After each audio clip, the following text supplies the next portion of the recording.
Hello students, देखो solid state में हम लगभग एंड में थे और हम बात कर रहे थे डिफेक्ट्स की, डिफेक्ट्स इन द सॉलिड। और एक इम्पॉर्टेंट बात जरूर याद रखें, defects are not undesirable, in fact they are desirable for improved electrical and mechanical properties. ये बात आज के लेक्चर में आप रियलाइज़ भी करेंगे।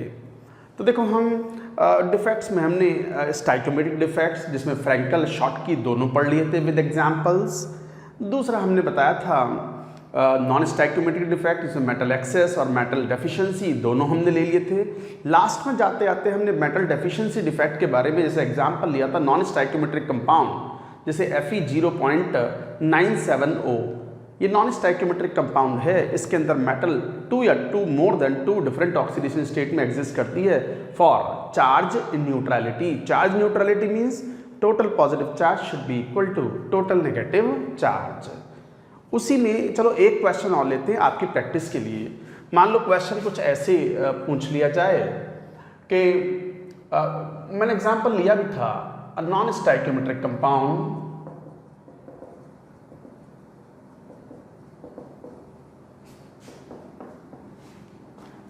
Cu1.7S। मान लो ये कोई कंपाउंड है, has copper plus and copper 2 plus, right? Find percentage of copper 2 plus of copper of total copper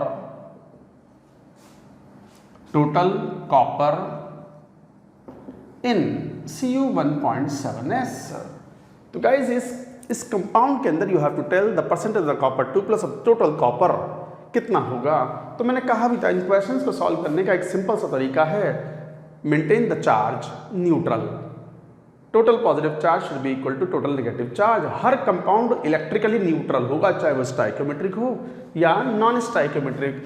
जैसे यही क्वेश्चन अगर सॉल्व करना होता तो you could have solved Cu1.7S S1 मान लो, तो कॉपर दो फॉर्म में है, copper 2 plus and copper plus 1.7 मोल है ये। अब अगर मान लो ये अगर x मोल है तो बताया तो तरीका, तो फिर कॉपर प्लस के मोल्स कितने होंगे 1.7 माइनस x मोल। अब चार्ज मेंटेन कराओ तो टोटल पॉजिटिव चार्ज 1 मोल पर चार्ज 2 यूनिट है इंटू x मोल, 1 मोल पर चार्ज 1 यूनिट है into 1.7 minus x mole should be equal to what, the charge on sulphide ion, तो 1 मोल इंटू 2 नेगेटिव चार्ज होता है, magnitude equal कर दिए तो 2x माइनस x, तो x plus 1.7 is equal to 2, x की value 0.3 mole. यही हुआ कि x 0.3 मोल है। तो percentage of copper 2 plus, calculation check कर लेना एक बार आप भी। तो calculate copper of percentage of copper 2 plus would be x mole upon total 1.7 into 100, तो 0.3 इंटू 100 अपॉन 1.7, तो कितना हो गया 300 upon 17% is the right answer. तो इस तरीके से you can find out, you can do the calculations. तो इस तरीके की कैलकुलेशंस आप यहां पर कर सकते हैं। तो ये था question based on it. I hope you have understood the point. तो ये था नॉन स्टाइकोमेट्रिक डिफेक्ट्स। तीसरा टाइप का डिफेक्ट्स इंप्योरिटी डिफेक्ट्स। नोट करो पहले पूरी बात।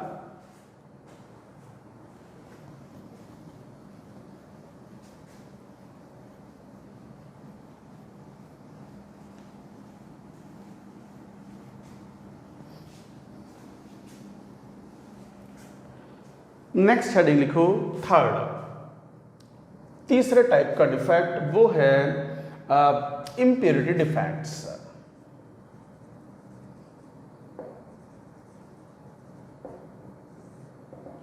इंप्योरिटी डिफेक्ट्स देखो, इंप्योरिटी डिफेक्ट्स में भी दो टाइप के थे, एक सब्स्टिट्यूशनल इंप्योरिटी,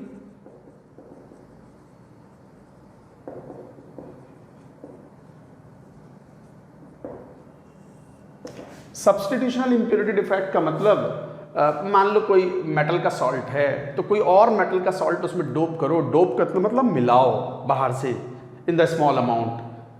तो इस तरीके से मिलाओ ताकि जो मिलाने वाला जो बाहर से डोप्ड कैटायन है उसका साइज और जिस कैटायन जो मेटल कैटायन है उसके साइज के नियरली इक्वल हो। तो when similarly sized metal ion is doped in molten metal salt, then such defect arise. Example लेके के बात करते हैं तो when similar sized, similarly या similar sized ऐसे लिखो, when similar sized metal ion is doped into the metal molten metal salt, then such defect arise. Example लेके बेहतर समझ में आएगा. जैसे क्या example? For example when a small amount of SrCl2 is added into molten sodium chloride, तो molten sodium chloride में SrCl2 मिलाते हैं. Sr2 प्लस का साइज Na प्लस के साइज से बहुत ज़्यादा डिफरेंट नहीं है, लगभग सेम टाइप का है. तो each Sr2 plus displaces 2Na plus ions. तो हर Sr2 plus 2 Na plus ion को डिस्प्लेस कर देता है, निकाल बाहर फेंक देता है. तो इसका मतलब दो वैकेंसी जनरेट हुई, one position is occupied by Sr2 plus and another is left as vacancy. तो one Na plus one position is occupied by Sr2 plus and another position left as vacancy. अरे obvious सी बात है भाई, जरा समझो. आपने SrCl2 मिलाया थोड़ा सा in the molten sodium chloride. Sr2 plus का साइज Na प्लस के साइज के लगभग बराबर है. तो अब Sr2 प्लस पर 2 यूनिट पॉजिटिव चार्ज है और Na प्लस पर 1 यूनिट पॉजिटिव चार्ज है. तो एक Sr2 प्लस 2 Na प्लस को निकाल बाहर फेंकेगा और उन दो पोजीशंस में से एक खुद घेर लेगा, बैठ जाएगा वहां पर जहां पर Na प्लस बैठा हुआ था, और दूसरे Na प्लस वाली पोजीशन कैसे रिमेन रहेगी, कैसे रहेगी वो? As a vacancy. तो वैकेंसीज आर जनरेटेड. तो इसका मतलब in this case number of vacancies generated is equal to number of Sr2 plus doped. तो in this case number of vacancies generated is equal to number of Sr2 plus doped. यही example अगर मान लो ऐसा होता, for example if AlCl3 is doped in NaCl, then number of vacancies formed, बताओ कितनी होंगी? 2 into number of, कैसे? Aluminium AlCl3 में एल्यूमिनियम पर चार्ज Al3 प्लस है, 3 यूनिट चार्ज है Al3 प्लस पर. तो वो 3 यूनिट चार्ज जब डोप करोगे NaCl में तो 3 Na प्लस को बाहर फेंकेगा, एक पोजीशन खुद घेर लेगा, दो पोजीशन वैकेंसी. तो 2 into तो number of vacancy generated formed is equal to 2 into number of Al3 plus ions doped. I hope you have understood the point. इसी के ऊपर एक बहुत छोटा सा सवाल है, NCERT में दिया हुआ है पीछे एक्सरसाइज में, और बड़ा अच्छा क्वेश्चन है वो. बोर्ड पॉइंट ऑफ व्यू से भी क्वेश्चन बड़ा इंपॉर्टेंट है. क्या क्वेश्चन है? लिखो, मैं क्वेश्चन कराता हूं.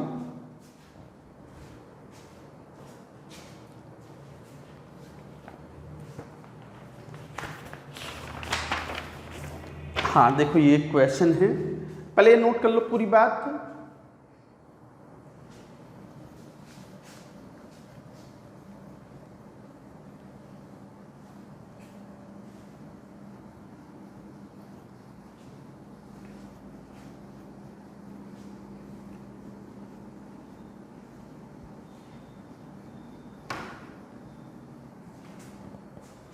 जैसे ये एक क्वेश्चन है, ये NCERT का ही क्वेश्चन है और बड़ा अच्छा सवाल है, ये इंपॉर्टेंट क्वेश्चन.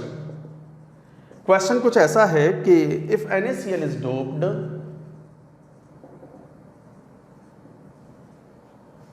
विद, डोप्ड का मतलब बाहर से मिलाना, doped with 10 to the power minus 3 mole percent of SrCl2.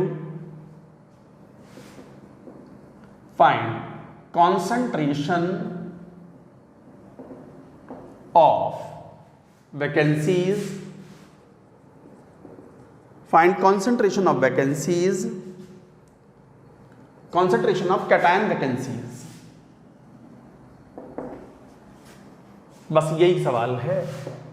क्या मतलब है जरा देखना। 10 की power minus 3 mole percent of SrCl2 is doped in NaCl, मतलब 10 की पावर 3% मोल, मतलब 100 से डिवाइड कर दो तो 10 की power minus 5 mole of SrCl2 is added in 1 mole of NaCl।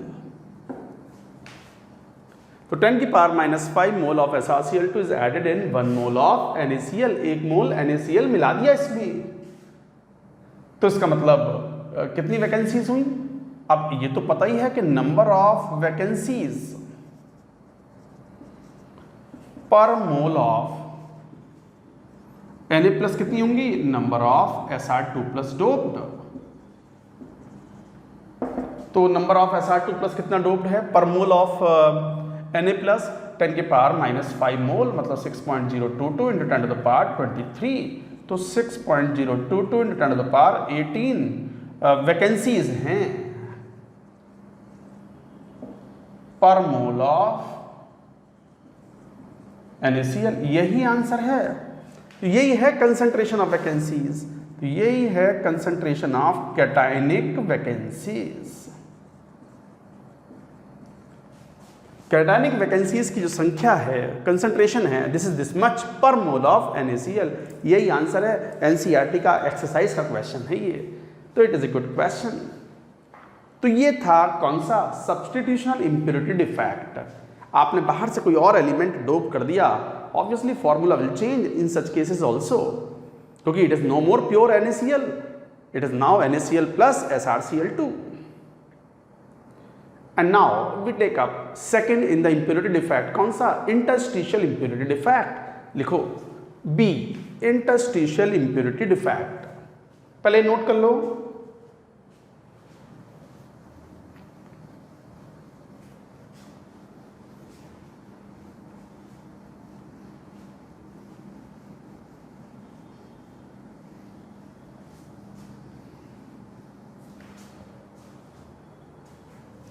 B,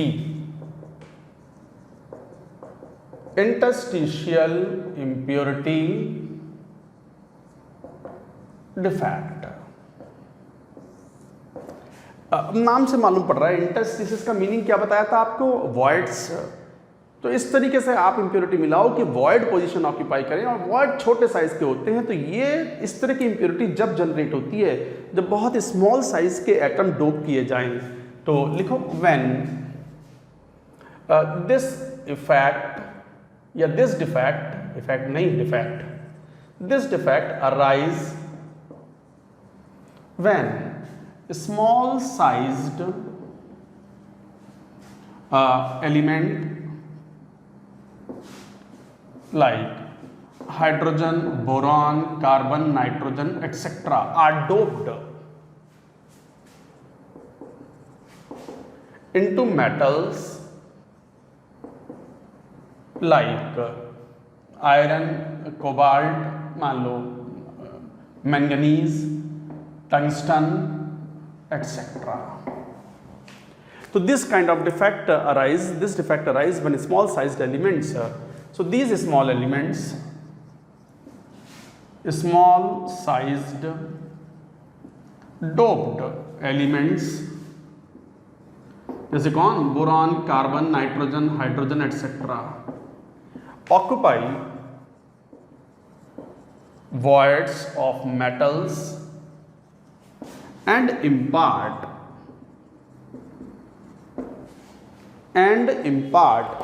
marker थोड़ा चेंज कर लेना, and impart hardness,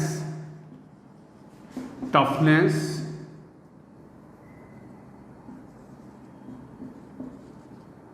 and other and hardness, toughness, strength, etc.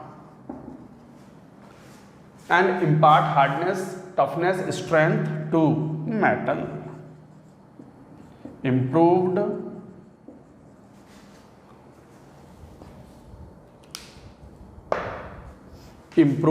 mechanical properties.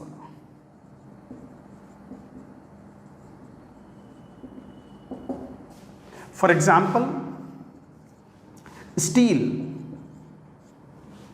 iron doped with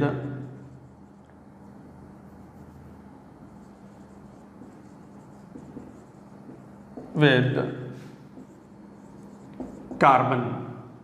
Iron doped with carbon. So steel contains carbon. Carbon provides hardness. So steel is hard and has high strength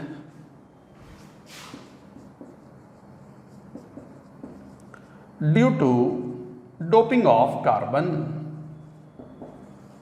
Doping of carbon in iron. तो ये examples हैं। अच्छा, ऐसे compounds को interstitial compounds भी बोलते हैं। Such compounds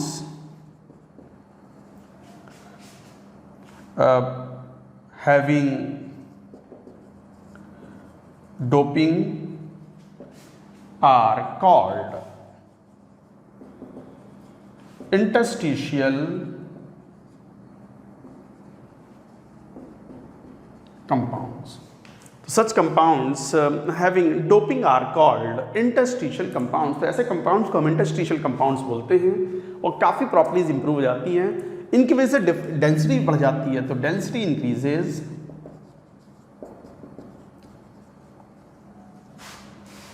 due to interstitial doping.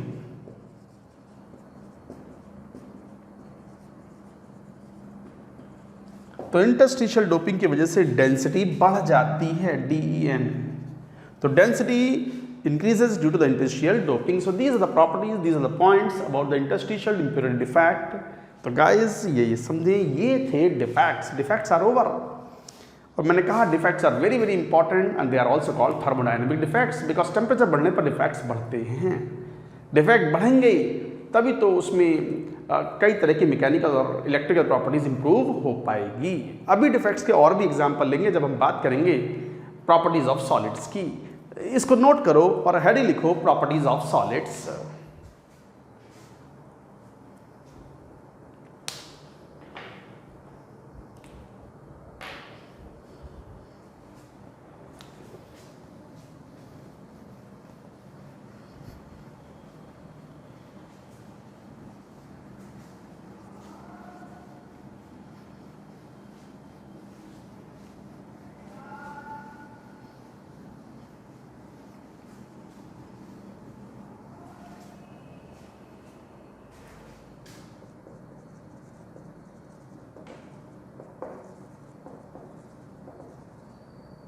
बात करेंगे प्रॉपर्टीज ऑफ सॉलिड्स। प्रॉपर्टीज भी हम सॉलिड्स के इस चैप्टर के पॉइंट ऑफ व्यू से दो तरीके से क्लासिफाई करते हैं, electrical properties and magnetic properties.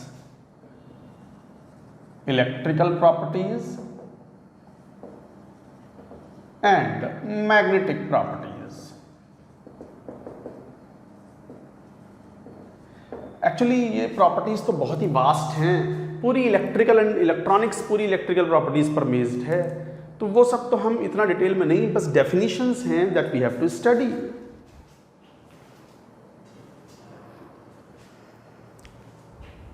तो प्रॉपर्टीज ऑफ सॉलिड्स में electrical properties, uh electrical properties.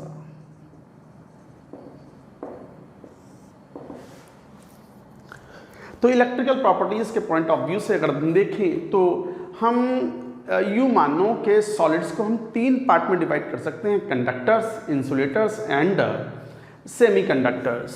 तो मान लो कंडक्टर्स ऐसे होंगे, तो with respect to electrical properties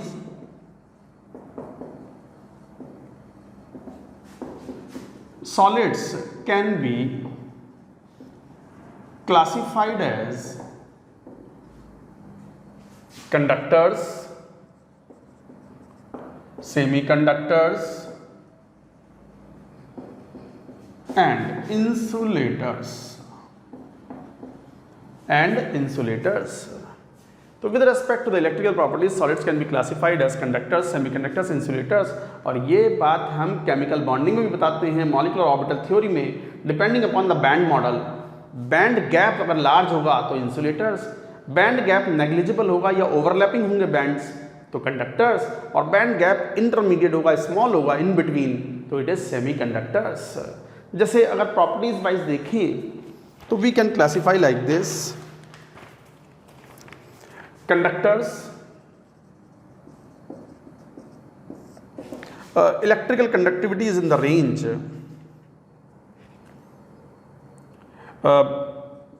high electrical conductivity,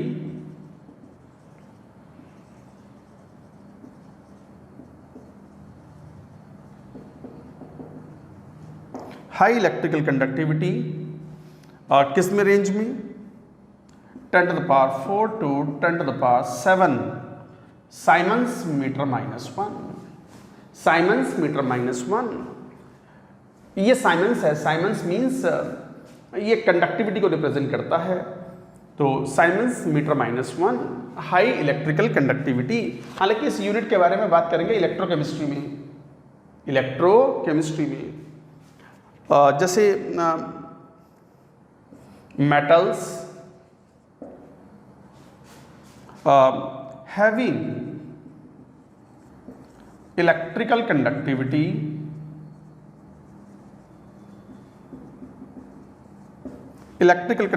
of the order of 10 to the power 7 Siemens meter -1 are good conductors। आप जानते भी हो, for example copper, silver, aluminium etcetera are very good electrical conductors. अच्छा, insulators poor conductivity.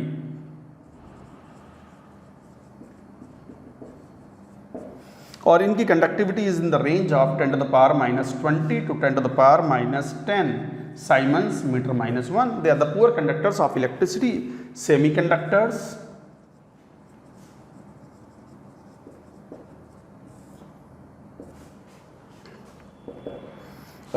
intermediate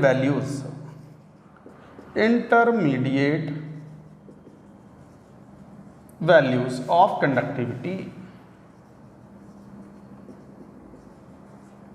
और क्या values हैं? Range होती है 10 to the power -6 siemens metre -1 to 10 to the power 4 siemens metre -1। So like that you say. तो ये range होती है सेमीकंडक्टर्स की। सेमीकंडक्टर्स के बहुत कॉमन एग्जांपल्स भी होते हैं, सिलिकॉन, जर्मेनियम। इंसुलेटर्स के बहुत कॉमन एग्जांपल होते हैं, जैसे डायमंड, जैसे H2O आइस एटसेट्रा। ये इंसुलेटर्स क्लास मिल ना जाए, थोड़ा ध्यान रखना। So like this. तो ये थे सेमीकंडक्टर्स। आप एक बार नोट करो, मैं बैंड मॉडल एक बार फिर बताता हूँ। हालांकि एटॉमिक ये केमिकल बॉन्डिंग में पढ़ा होता है आपने, बैंड मॉडल के अंदर या बैंड थ्योरी के अंदर। मैं ज़रा इंक भर लूँ इसमें मार्कर में।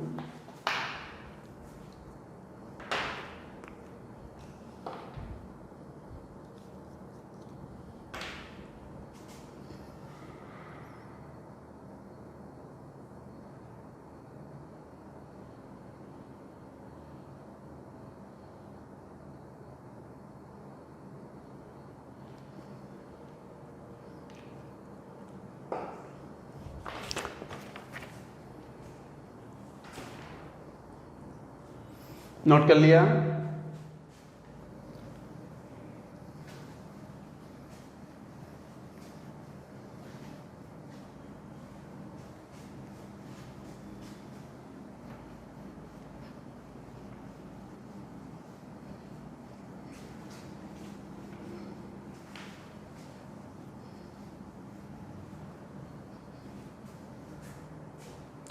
वेल जैसे ये डायग्राम इस टाइप का बना लेंगे।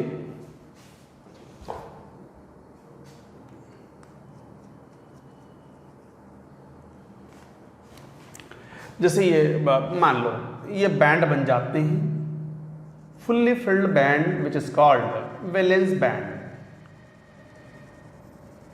फुल्ली फिल्ड और half filled depending upon alkali metals हैं या एल्कली। मान लो ये मैग्नीशियम, कैल्शियम इस टाइप का है, तो ये वैलेंस बैंड है। होमो बैंड, और ये एक तरीके से ओवरलैपिंग बैंड होता है, वैकेंट खाली है ये, this is conduction band, LUMO band. And the band gap है नेग्लिजिबल बैंड गैप,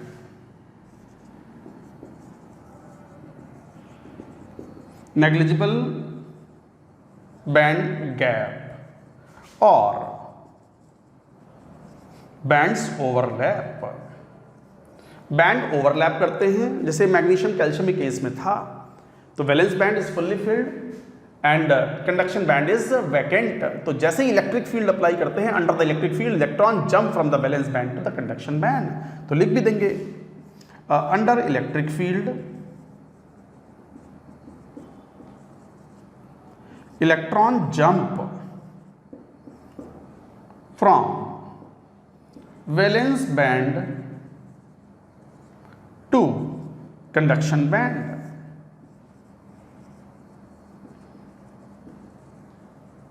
तो वैलेंस बैंड से कंडक्शन बैंड में बड़ी आसानी से इलेक्ट्रॉन जंप कर जाते हैं, एज बैंड गैप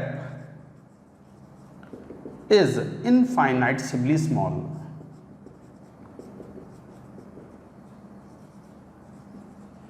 स्मॉल और बैंड्स ओवरलैप,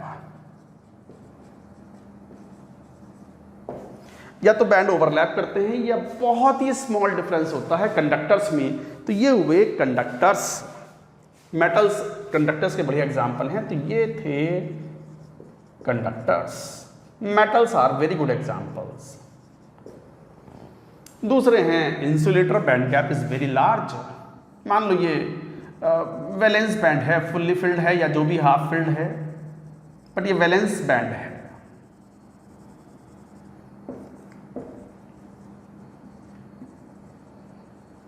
और there is a big band gap, this is conduction band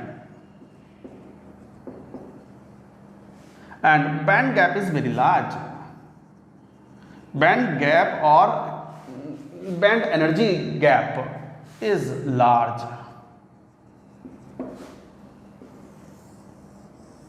तो ये कौन है? ये इंसुलेटर्स हैं। इंसुलेटर्स पुअर कंडक्टर एक होते हैं, इनके बीच में कैटेगरी आती है जब बैंड गैप स्मॉल हो, मतलब larger than conductors but much much lesser than insulators.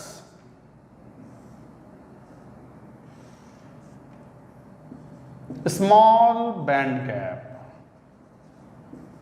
ताकि इलेक्ट्रिक फील्ड लगाओ तो थोड़ा सा ही रेजिस्टेंस आए और इलेक्ट्रॉन आसानी से जंप कर सके from the valence band to the conduction band. So this is valence band and this is conduction band.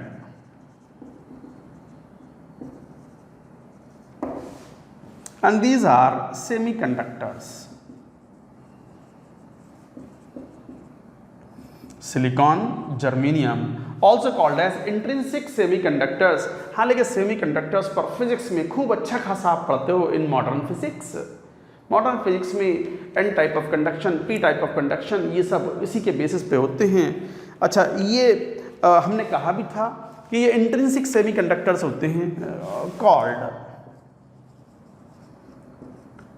Intrinsic semiconductors. अच्छा, इनकी टेम्परेचर बढ़ाने पर कंडक्टिविटी बढ़ती है, इंक्रीजेस, जबकि मेटल्स में उल्टा है, मेटल्स में टेम्परेचर बढ़ाने पर कंडक्टिविटी घटती है। ये एक इंपॉर्टेंट पॉइंट है, ध्यान रखें। कंडक्टर्स में जो मेटल्स होती हैं, मेटल्स में टेम्परेचर बढ़ाने पर कंडक्टिविटी घटती है, जबकि सेमीकंडक्टर्स में टेम्परेचर बढ़ाने पर कंडक्टिविटी बढ़ती है। तो गाइज ये सब चीज़ें आपको ध्यान रखनी होती हैं। अब ये जो सेमीकंडक्टर्स हैं इनमें डोपिंग की जाती है of appropriate small sized elements, ताकि वो वॉइड ऑक्यूपाई कर सकें या सब्स्टिट्यूशनल इम्प्योरिटी बन सकें और इनकी इलेक्ट्रिकल प्रॉपर्टीज़ को इम्प्रूव किया जा सके। ये पूरी बात पहले नोट करो, एक बार note it down.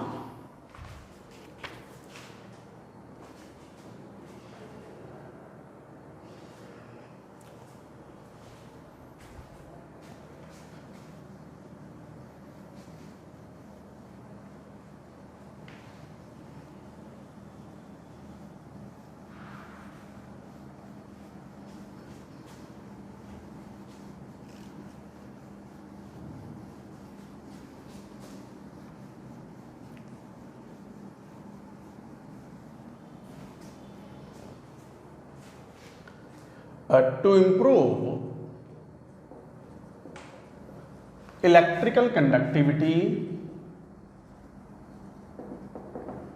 of silicon, germanium, doping of appropriate elements is done। तो इनकी इलेक्ट्रिकल प्रॉपर्टीज़ को इम्प्रूव करने के लिए कुछ डोपिंग की जाती है। जैसे डोपिंग के कुछ examples, first electron rich, electron rich impurities, जानबूझ के इम्प्योरिटीज मिलाते हैं इलेक्ट्रॉन रिच इम्प्योरिटीज, जैसे ग्रुप 15 एलिमेंट्स, ग्रुप 15 के एलिमेंट्स में जैसे आर्सेनिक, फॉस्फोरस एटसेट्रा। जैसे मान लो सिलिकॉन है, सिलिकॉन की स्ट्रक्चर डायमंड जैसी स्ट्रक्चर होती है,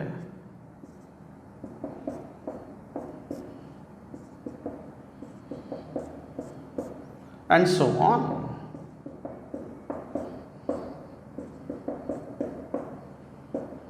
लाइक दिस। ये है intrinsic semiconductor fact crystal.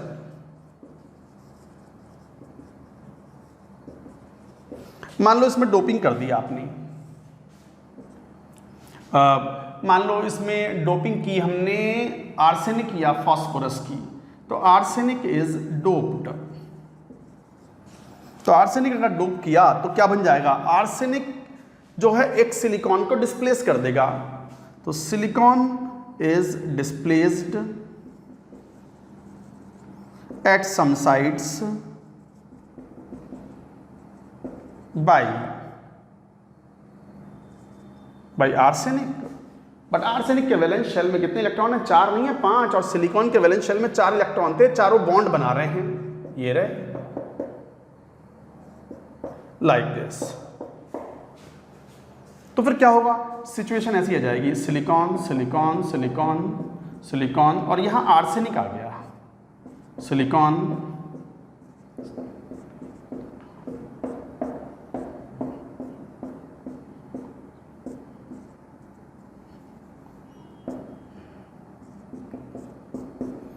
Like this.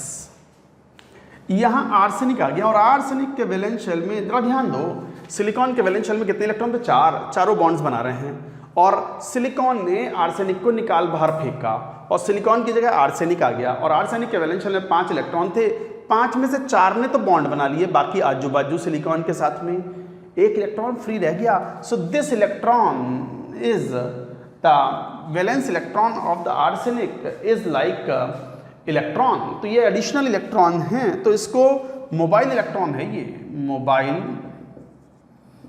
Electron. So this is the mobile electron in the valence shell, easily get delocalized, which is easily delocalized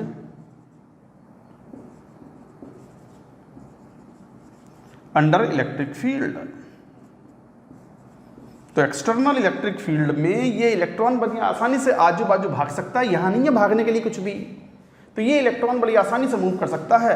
हालांकि ऐसा नहीं है कि पूरे क्रिस्टल में पर मोल एक ही आर्सेनिक है, there will be certain percentage 10 to the power -5, 10 to the power -6% of arsenic is added into it. तो बहुत सारे इलेक्ट्रॉन्स ऐसे जनरेट हो जाते हैं और जब वो अंडर इलेक्ट्रिक फील्ड मूव करेंगे तो इलेक्ट्रॉन मतलब इलेक्ट्रॉन मीन्स नेगेटिव चार्ज, तो इसे एन टाइप ऑफ कंडक्टर बोलते हैं। This is an type semiconductor. Additional electron is present on silicon which is delocalized under electric field, that's why it is called n type of conductor। तो ये n type of conductor है। ऐसे ही एक आएगा second electron deficient impurities. पूरी बात note करो, note it down.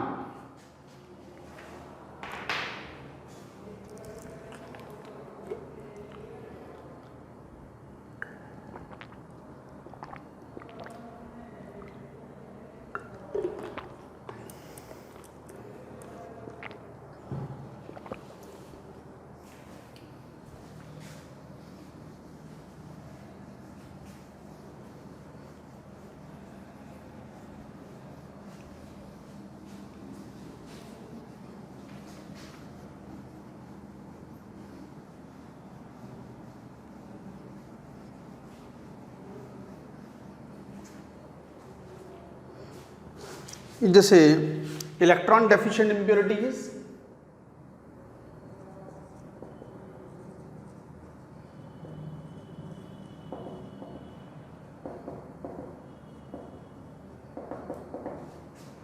electron deficient impurities means when group 13 element is doped in silicon, germanium, जैसे एग्जाम्पल बोरॉन, आर्स, एल्यूमिनियम, गैलियम एटसेट्रा। अब जरा देखना सिचुएशन ऐसी होगी,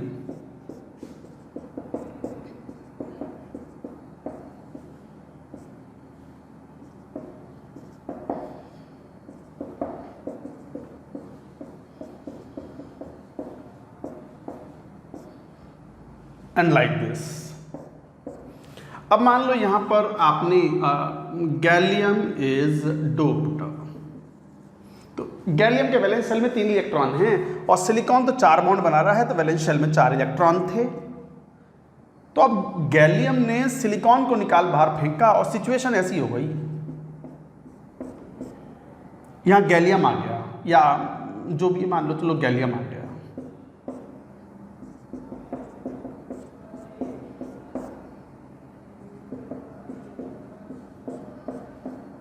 ये सिचुएशन आ गई, silicon silicon silicon like this. अब गैलियम, ध्यान दो, गैलियम के पास वैलेंस शेल में 3 इलेक्ट्रॉन थे, 3 इलेक्ट्रॉन के साथ उन्होंने ये बॉन्ड बना लिए, 2 electron bond, 2 centre 2 electron bond, 2 centre 2 electron bond. But ये वाले में सिलिकॉन ने तो इलेक्ट्रॉन किया और यहां होल है, positive hole. This is positive hole or electron hole, and due to this is called p type of conductor, p type of semiconductor। सुनो पहले मैं क्या बात बोल रहा हूं, ये एक पॉजिटिव होल जनरेट हो गया और under the electric field this hole will move. कैसे मूव करेगा? अब जैसे मान लो ये हमने एक इलेक्ट्रिक फील्ड लगा दिया, इस सब्सटेंस को रख दिया और मान लो यहाँ पर कुछ पॉजिटिव और यहाँ नेगेटिव चार्ज लगा के 2 प्लेटों के बीच में रख दिया। गैलियम के पास वैलेंस शेल में 3 इलेक्ट्रॉन थे, तो 3 सिलिकॉन के साथ तो नॉर्मल बॉन्ड बनाएगा, 2 इलेक्ट्रॉन 2 सेंटर बॉन्ड। बट ये जो बॉन्ड बना है ना, ये वाला जो मैंने मार्क किया है, सिलिकॉन और गैलियम के बीच में गैलियम का खाली ऑर्बिटल है और सिलिकॉन का 1 इलेक्ट्रॉन है, तो ये एक तरीके से एक ही इलेक्ट्रॉन है इस बॉन्ड के अंदर। And because of this a hole is there, electron नहीं है यहाँ पर, इलेक्ट्रॉन नहीं है मतलब it is a positive hole, तो it is called positive hole और electron hole. And under the electric field क्या होगा, जैसे ये जगह खाली है तो यहाँ इलेक्ट्रॉन जंप करेगा, तो इलेक्ट्रॉन कैन जंप, इलेक्ट्रॉन चाहेगा पॉजिटिव, इलेक्ट्रॉन तो नेगेटिव चार्ज है, पॉजिटिव प्लेट की तरफ मूव करेगा, तो ये वाला इलेक्ट्रॉन यहाँ मूव करेगा, तो यहाँ होल जनरेट हो गया। इस होल को भरने के लिए बाजू वाला जो इलेक्ट्रॉन है मान लो ये वाला जंप कर जाएगा, दिस विल जंप हियर, फिर यहाँ से ये जंप कर जाएगा, सो like that conduction will occur. फिर सुनो, गैलियम के पास वैलेंस शेल में 3 इलेक्ट्रॉन थे, 3 तो बॉन्ड बना लिए, 2 सेंटर 2 इलेक्ट्रॉन बॉन्ड। मगर ये चौथा जो वैलेंस बॉन्ड है इसमें सिलिकॉन का इलेक्ट्रॉन तो है मगर एक ही इलेक्ट्रॉन है, तो ये इलेक्ट्रॉन डेफिशिएंट बॉन्ड हो गया। सो this is electron deficient bond, और यहाँ पर एक होल हो गया जहाँ पर इलेक्ट्रॉन नहीं है। इलेक्ट्रॉन का ना होना is something like positive hole और इलेक्ट्रॉन होल। जैसे इलेक्ट्रिक फील्ड अप्लाई करोगे तो इलेक्ट्रॉन्स, बाजू वाला जो इलेक्ट्रॉन है इट कैन जंप हियर, या यहाँ ये वाला ना मूव करे, मान लो ये वाला मूव करा दो, दिस इज बेटर, ये ना मूव कराओ तो यहाँ से मूव करा दो, so this electron can move here. इसके बाद ये वाला इलेक्ट्रॉन यहां मूव कर सकता है। So like that hole can propagate in one direction and electron can move in other direction, and movement of charge is nothing but conduction.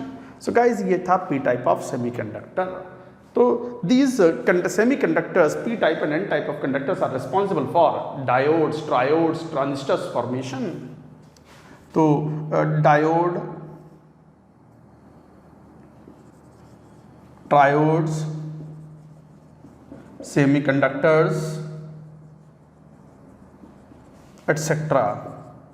are made by the combination of these n-type and p-type of semiconductors. ये थी electrical properties. तो guys याद रखें कि जब 13 group के element dope करते हैं तो हमें पी टाइप का कंडक्टर मिलता है, सेमीकंडक्टर, तो इसमें पॉजिटिव होल होता है। और यदि हम इलेक्ट्रॉन रिच इम्प्योरिटीज जैसे ग्रुप नंबर 15 के अगर डोप करते हैं तो वहाँ पर हमें N type of conductor obtain होते हैं, and they have the improved electrical properties which are used for making diodes, triodes, semiconductors and other things. Semiconductors नहीं, डायोड, ट्रायोड, ट्रांजिस्टर्स, सही करो इसको, ट्रांजिस्टर्स।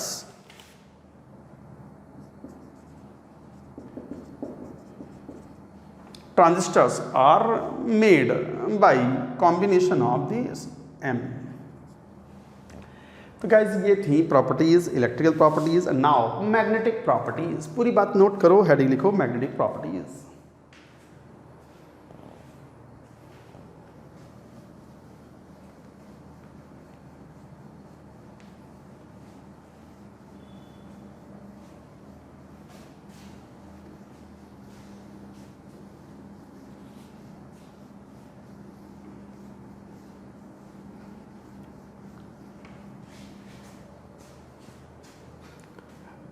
To magnetic properties.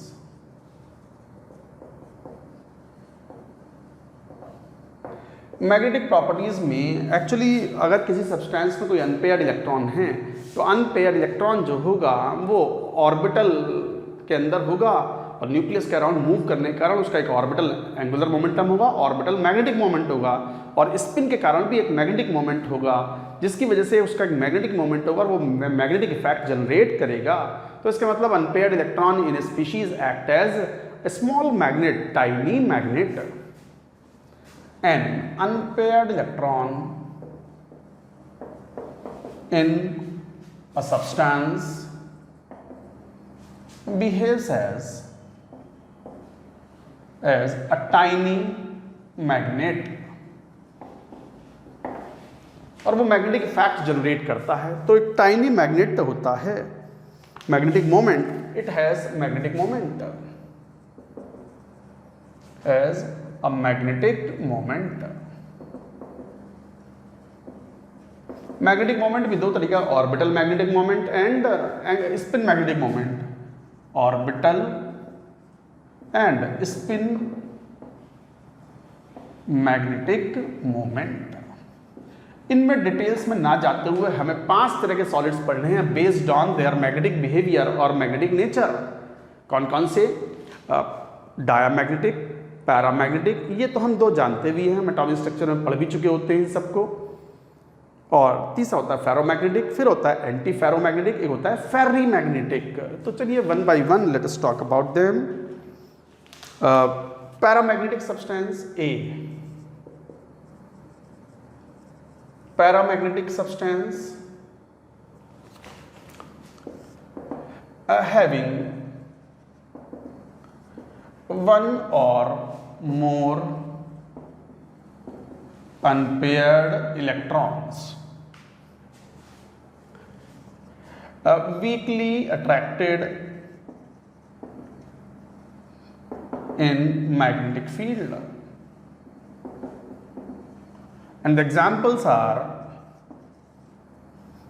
जैसे O2, chromium 3+, जैसे copper 2+, NO, NO2 etcetera. तो ये examples हैं paramagnetic substance के। B, diamagnetic substance.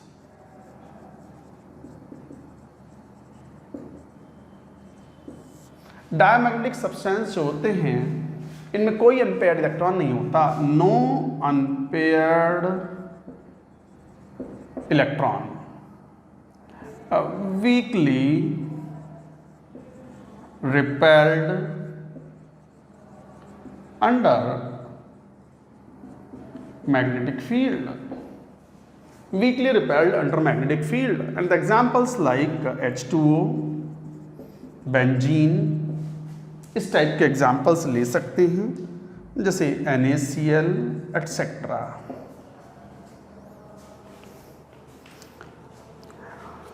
Very very important करके see, this is important, ferromagnetic substance.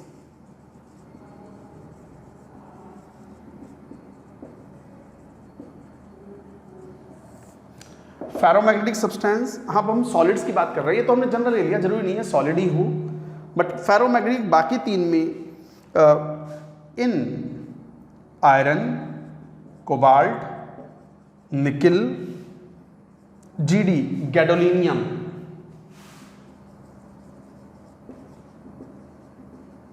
F block element है ये gadolinium, CrO2 etcetera. Metal ions are grouped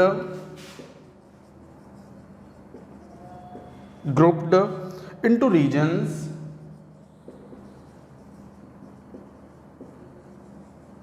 called domains.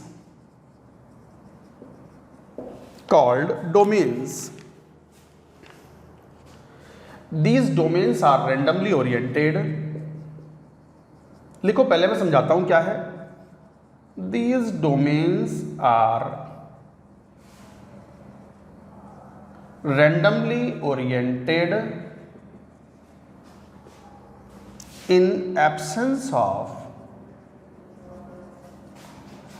any external magnetic field.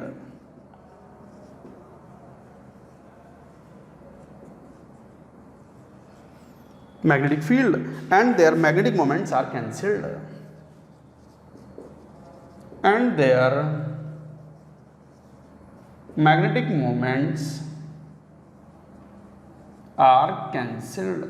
इस portion के लिए आप NCERT भी follow कर सकते हो। ये मैंने जो डेफिनेशन लिखी है वो एनसीईआरटी से ही नोट की हैं और वो मैं आपको समझा रहा हूँ, बता रहा हूँ। याद करने वाला कंपोनेंट इसमें ज़्यादा है, याद करना है। Magnetic moments are cancelled. मैं ये ऊपर के पॉइंट्स हटा रहा हूँ थोड़े से। पहले ये पैरामैग्नेटिक, डायमैग्नेटिक, ये तो आप समझते हो। अब बाकी के तीन हमें अच्छे से समझने हैं।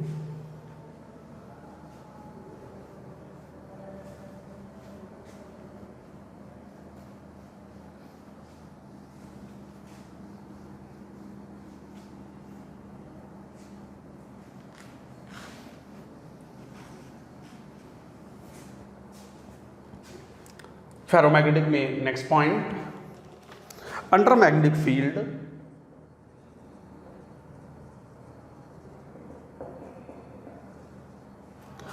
all domains of ferromagnetic substance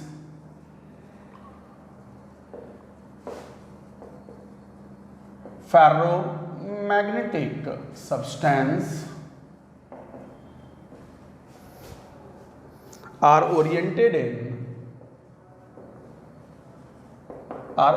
in same direction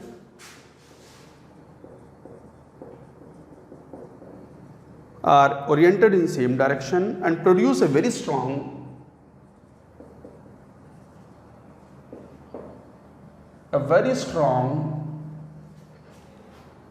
magnetic effect.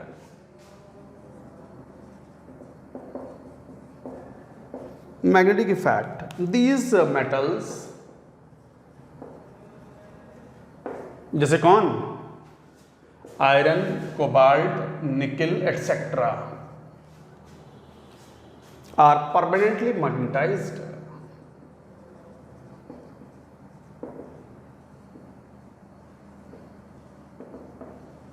Permanently magnetized and even when magnetic field is removed.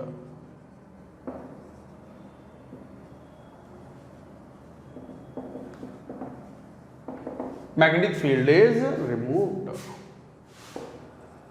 देखो सुनो पूरी बात.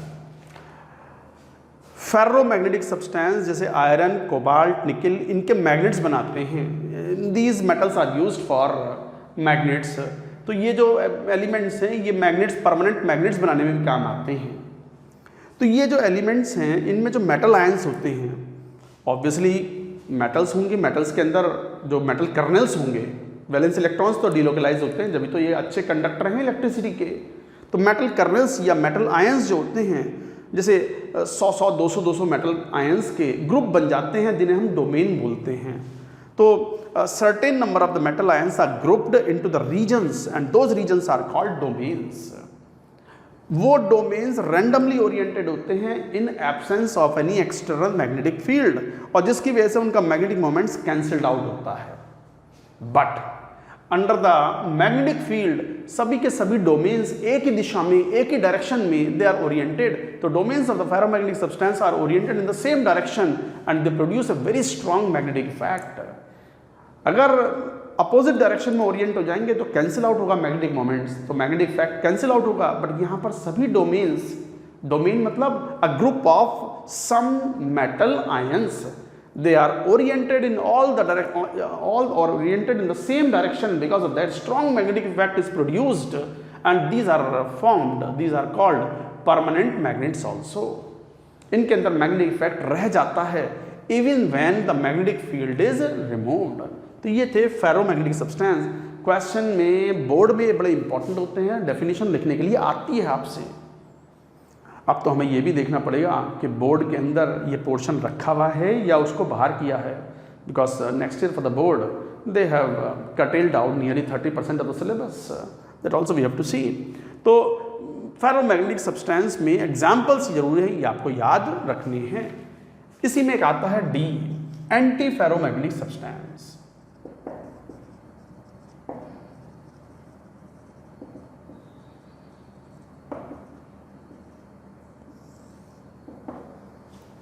एंटी फेरोमैग्नेटिक सब्सटेंस यहां पे क्या है, बिल्कुल उल्टा हो गया.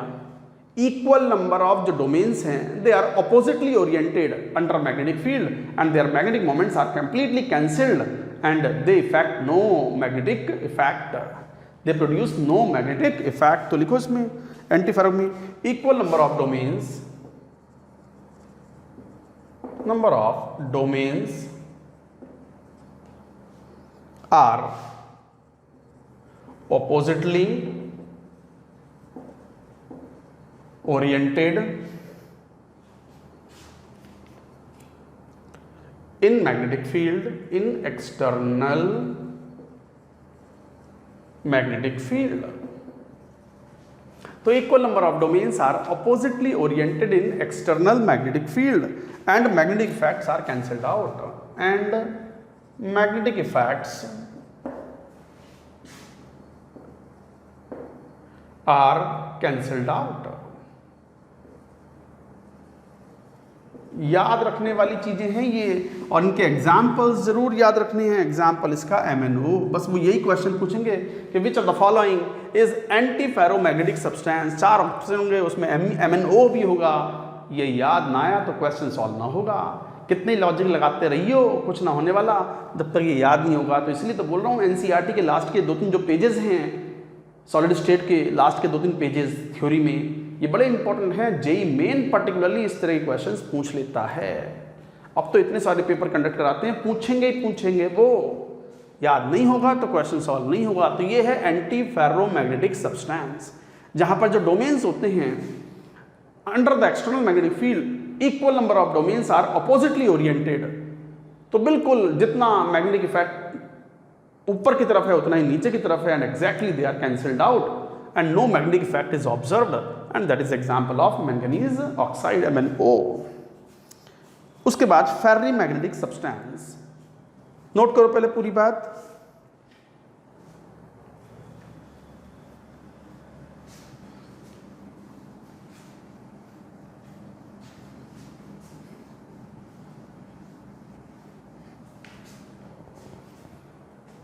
ई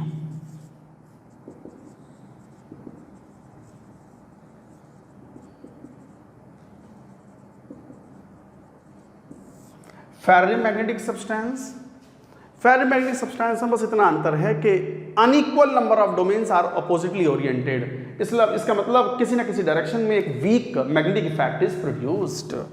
तो unequal number of domains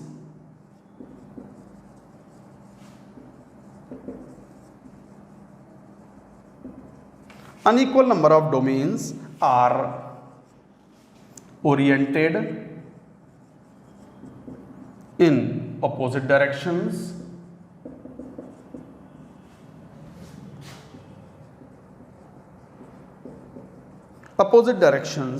under magnetic field.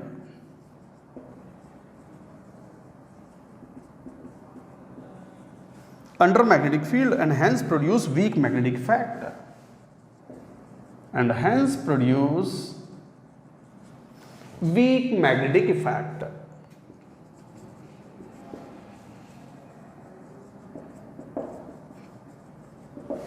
तो अनइक्वल नंबर ऑफ डोमेन्स हैं जो कि अपोजिट डायरेक्शन में हैं, तो किसी ना किसी डायरेक्शन में एक नेट इफेक्ट थोड़ा बहुत आता है, इसलिए वीक मैग्नेटिक इफेक्ट प्रोड्यूस होता है अंडर एक्सटर्नल मैग्नेटिक फील्ड। ये हैं फेर्री मैग्नेटिक सब्सटेंस, जिनके एग्जाम्पल्स याद भी रखने हैं। एग्जाम्पल्स जैसे Fe3O4, ferrites like MgFe2O4, ZnFe2O4 etcetera. अच्छा, इसमें एक इंपॉर्टेंट पॉइंट है, एनसीईआरटी में मेंशन भी है, वेरी इंपॉर्टेंट करके याद रखें। फेरी मैग्नेटिक सब्सटेंस को हीट करो तो दे बिकम पैरामैग्नेटिक। तो फेरी मैग्नेटिक सब्सटेंस हीटेड, इनको हीट करो तो दे बिकम, ये फेरी मैग्नेटिक सब्सटेंस को हीट करो तो they become paramagnetic substance.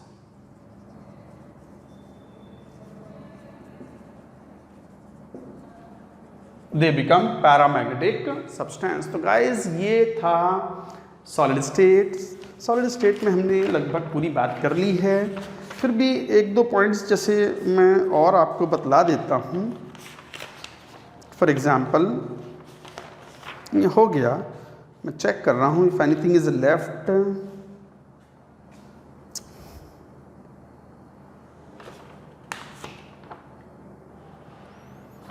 Yes, I have told whatever important points were there, that has been discussed.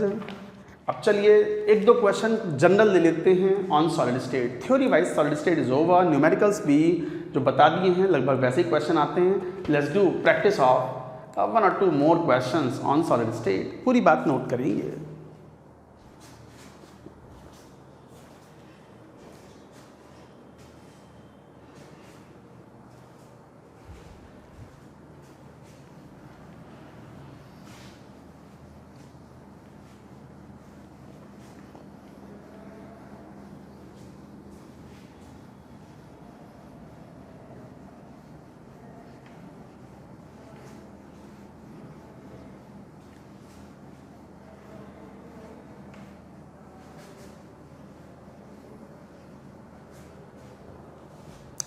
तो गाइज मान लो एक क्वेश्चन ऐसा लेते, let's take one question. Aluminium crystallizes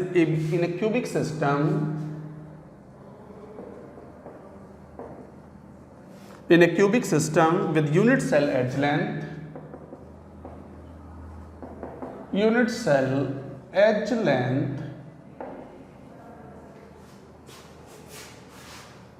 4 angstrom if density of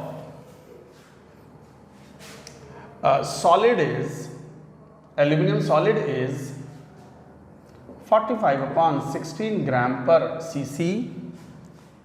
Find radius of aluminum atom. मान लो ये question है, बड़ा आसान क्वेश्चन है, अच्छा जरूरत पड़ने पर यूज़ कर लें।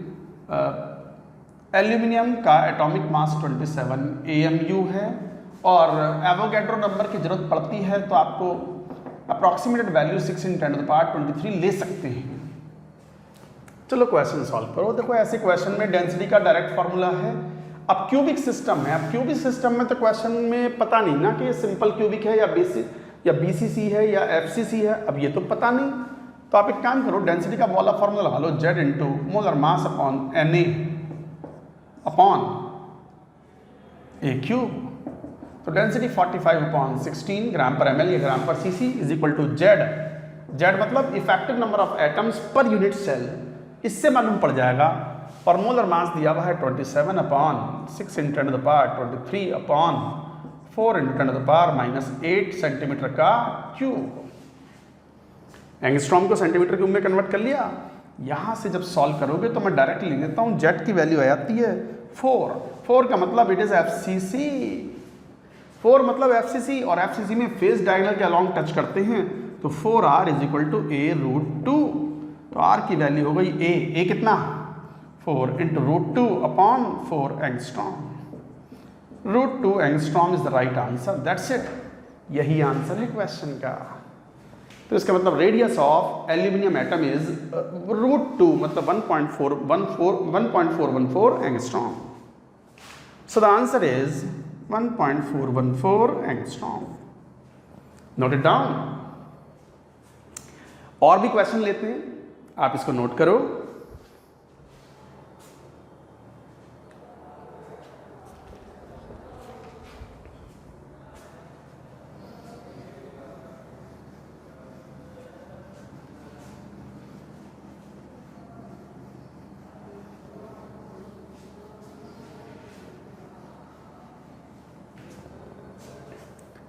जैसे चलिए एक और क्वेश्चन लेते हैं, let us take another question. अब क्वेश्चन में मान लो ऐसे कहा है मेटल एग्जिस्ट, ये वेरी इंपॉर्टेंट क्वेश्चन है, ऐसे क्वेश्चंस तो पूछे जाते हैं। A metal exist as cubic lattice and its density is density is दी हुई है 6.25 gram per cc, right. If edge length of the unit cell is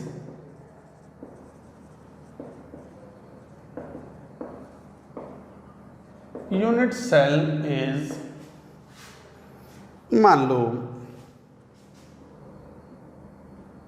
4 angstrom, find number of unit cells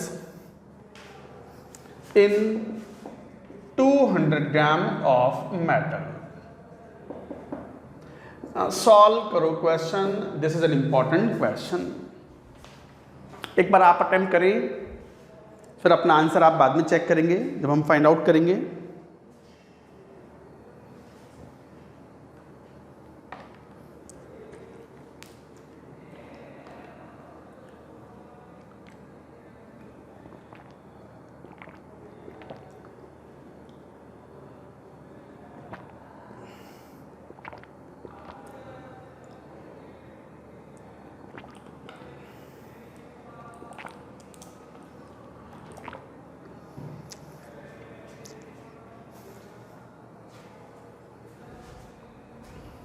देखो question, अब metal exist the cubic lattice, cubic है और इसकी density जो है इतनी है, तो डेंसिटी का फॉर्मूला लगाओ तो क्या जेड, जेड मतलब effective number of atoms per unit cell into molar mass m upon N A upon A cube, यही तो होता है। और डेंसिटी कितनी है 6.25 जेड इंटू एम भी नहीं पता क्वेश्चन में क्योंकि मेटल का है बस, और जेड भी नहीं पता, हमें ये नहीं पता कि बीसीसी है या एफसीसी है या सिंपल क्यूबिक है, upon N A 6 × 10⁻23 into A cube 4 चौक 16 गुणा 64 आ गया इंटू 10⁻⁻8 या 24।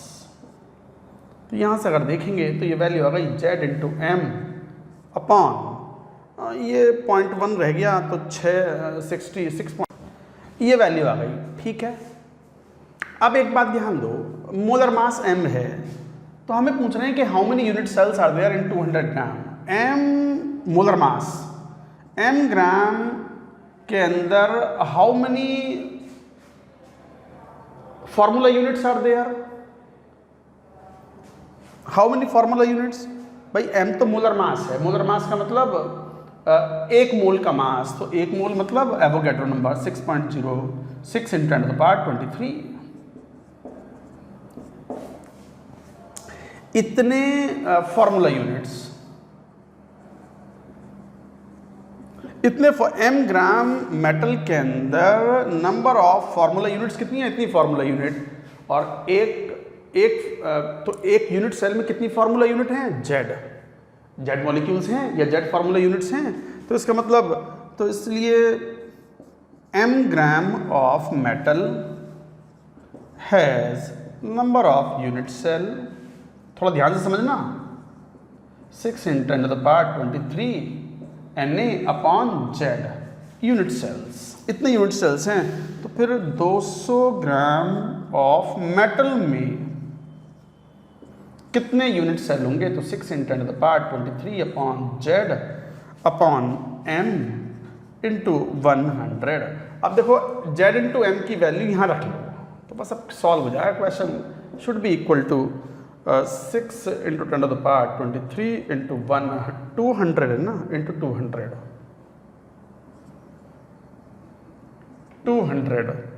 डिवाइडेड बाई जेड एम की वैल्यू यहाँ से रख लो 6.25 इंटू 6.4 इंटू 10⁻6, 6 से ये 6 कैंसिल, मेरे ख्याल से सॉल्व करोगे तो ये 5 इंटू 10⁻6 36 और ये 40 हो जाएगा, 4 × 5 = 20, 5 × 10⁻23 यूनिट सेल्स। यही आंसर है। आप नोट करो, मैं एक बात और बताता हूं, एक बार और बताऊंगा इस क्वेश्चन को। It is a very good question, important question इसलिए लिखा है मैंने इसके ऊपर।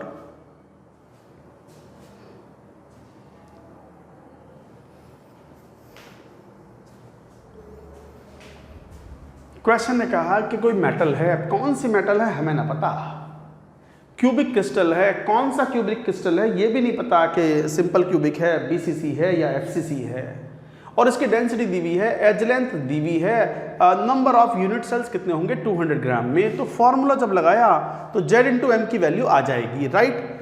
मोलर मास का मतलब क्या होता है कि एक मोल का मास, मतलब m ग्राम मेटल्स के अंदर इतने फॉर्मूला यूनिट्स हैं, इतने मॉलिक्यूल्स हैं, और एक यूनिट सेल में कितने मॉलिक्यूल्स हैं यहाँ जेड।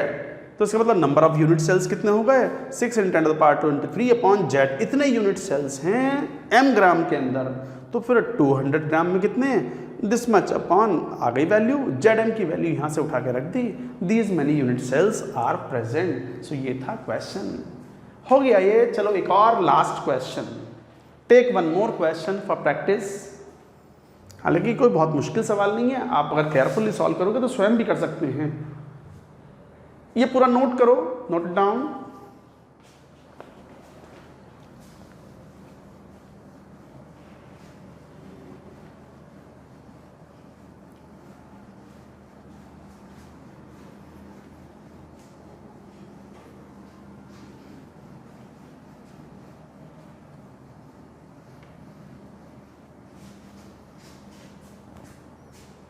जैसे मान लो ये क्वेश्चन लें, ice crystallises ice crystallizes in hexagonal lattice.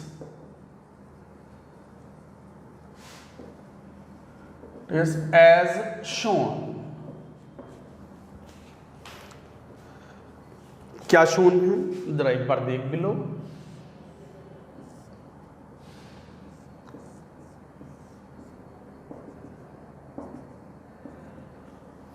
ये A है, ये B है और ये C है। ये 120 डिग्री है, ये 90 डिग्री है। हेक्सागोनल का यही फीचर्स होते हैं, राइट। अब डेंसिटी दी हुई है, डेंसिटी ऑफ आइस क्वेश्चन में दी हुई है 0.92 ग्राम पर सीसी, राइट। और ए और बी की वैल्यू दी है 4.53 एंगस्ट्रॉम और सी की वैल्यू दी है, जो हाइट है इस प्रिज्म की यूनिट सेल की, दैट इज 7.41 एंगस्ट्रॉम। डेटा उतना अच्छा नहीं है, कैलकुलेशन थोड़ी ज़्यादा हो सकती है। Find number of H2O molecules,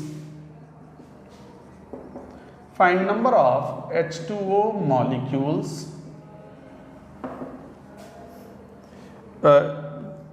of molecules in one unit cell as shown। तो बस फॉर्मूला अप्लाई करो भाई। आपको तो पता है डेंसिटी का फॉर्मूला क्यूबिक नहीं है इस बार, तो डेंसिटी में क्या mass of the unit cell, तो mass of unit cell upon volume of unit cell.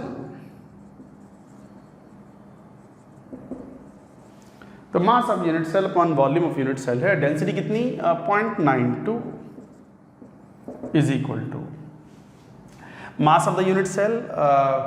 पता नहीं कितने इसमें, यही तो बताना है। जेड मान लो इसमें वाटर मॉलिक्यूल्स हैं, इनटू मोलर मास 18/6 × 10⁻23 ग्राम अपॉन वॉल्यूम। तो वॉल्यूम क्या हो गया, area of the base. Base क्या है, दो इक्विलेटरल ट्राइंगल नहीं है, these are two equilateral triangles, तो 2 बेस का एरिया √3/4 इंटू a मतलब ये हो गया a square, √3/4 a square. This is the area of the base into height, height means c।